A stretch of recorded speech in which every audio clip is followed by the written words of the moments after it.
নমস্কার বন্ধুরা, সেপ্টেম্বর মাসের প্রথম সপ্তাহ শেষ হয়ে গেল। আর এই সময় আমরা আমাদের শীতের বাগানের প্রস্তুতি শুরু করে দিয়েছি।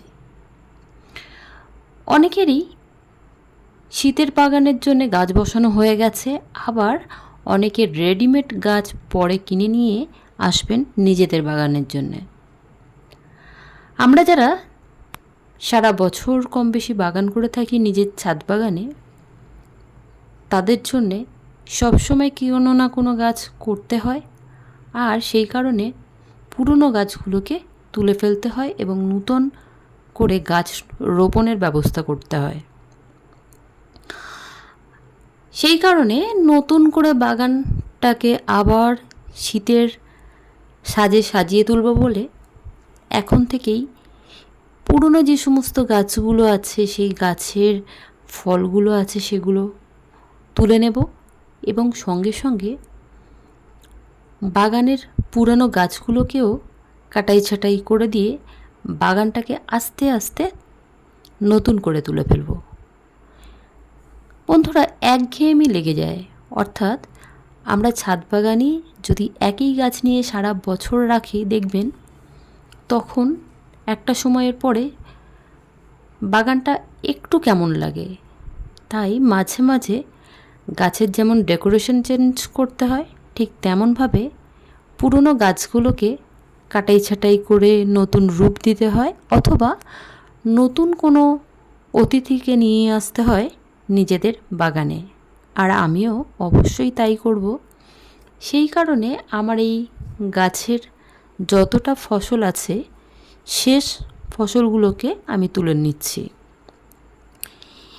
বিগত বেশ 2-3 মাস ধরে এই বরবটি গাছগুলো কিন্তু আমাকে একটুও নিরাশ করেনি। আজকে দেখুন, যখন আমি আমার গাছগুলোকে তুলে ফেলার কথা ভাবছি, গাছগুলো ন্যাড়াপুঁচো হয়ে গেছে, পাতাগুলো ঝরে গেছে, তাও দেখুন ওরা কিন্তু ওদের সাধ্যের বাইরে গিয়ে আমাকে ফল প্রদান করছে। ছোট্ট ছোট্ট বরবটিতে ভরে আছে গাছটা। প্রথমে দেখে মনে হচ্ছে কিছুই নেই, কিন্তু যখন তুলছি একটা একটা করে বার হচ্ছে নতুন নতুন বরবটি। দেখুন বেশ কতটা বরবটি তুলেছি। এখনও বেশ কিছু গাছে বরবটি এখনও আছে, তো সেগুলোকে বাছাই করে তুলে নেব। নিয়ে আবারও এই যে মাটিতে গাছটা বসানো আছে, গাছটাকে তুলে ফেলার পরে আবারও বেশ কিছুটা জৈব সার এখানে ব্যবহার করব। তারপরে নতুন কোনো গাছ বসাবো। তাহলে কি হবে বলুন তো, গাছটা বা বাগানটা আবার নতুন রূপে সেজে উঠবে। আর যেহেতু এগুলো ফসলের বা সবজির গাছ, বন্ধুরা, সবজির গাছ কিন্তু 3 থেকে 4 মাস সবজি দেয়, তারপরে আর সেই গাছ থেকে সেরকম পর্যাপ্ত পরিমাণে আর সবজি পাওয়া যায় না।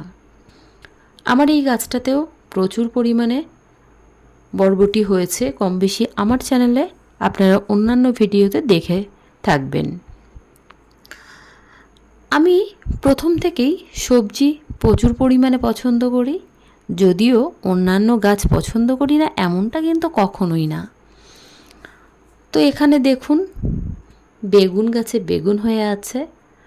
বন্ধুরা, বেগুন গাছ কিন্তু সারা বছর ছাদ বাগানের ভীষণ একটি জনপ্রিয় গাছ। আর আমি প্রথম থেকেই এই বেগুন গাছ আমার ছাদ বাগানে করি, তাই সারা বছর বেগুন কিন্তু আমাকে আর কিনে খেতে হয় না। সারা বছর কোনো না কোনো গাছে বেগুন হয়, আর সেই বেগুন দিয়েই সংসারের বেগুনের চাহিদাটা মিটে যায়। এবছর লঙ্কা গাছটা ঠিকভাবে করতে পারলাম না। 2টো গাছ হয়েছিল, কিন্তু দীর্ঘদিন ছাদে বিভিন্ন কারণবশত চর্চা না করার জন্যে গাছগুলো নষ্ট করে ফেলেছি।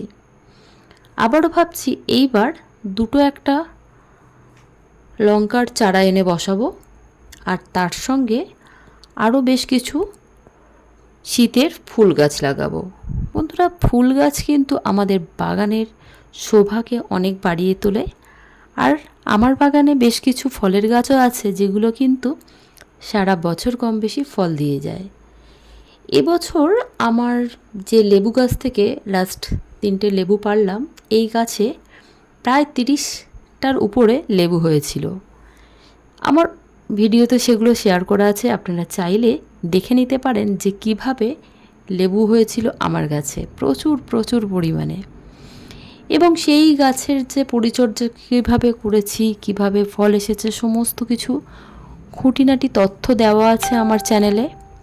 আর বন্ধুরা, কিভাবে সামনের বছর প্রচুর পরিমাণে লেবু গাছে লেবু পাবেন সেই নিয়ে আমার চ্যানেলে বেশ কয়েকটি ভিডিও আছে, অবশ্যই কিন্তু একবার হলেও দেখে নিতে পারেন। কিভাবে অক্টোবর বা সেপ্টেম্বর মাস থেকে একটু পরিচর্যার মধ্যে যদি আমরা আমাদের লেবু গাছগুলোকে রাখতে পারি, জানুয়ারি থেকে ফেব্রুয়ারি মাসের মধ্যে প্রচুর পরিমাণে গাছে ফুল আসবে আর সেই গাছে প্রচুর পরিমাণে লেবু হবে, গ্যারান্টি দিয়ে বলতে পারি।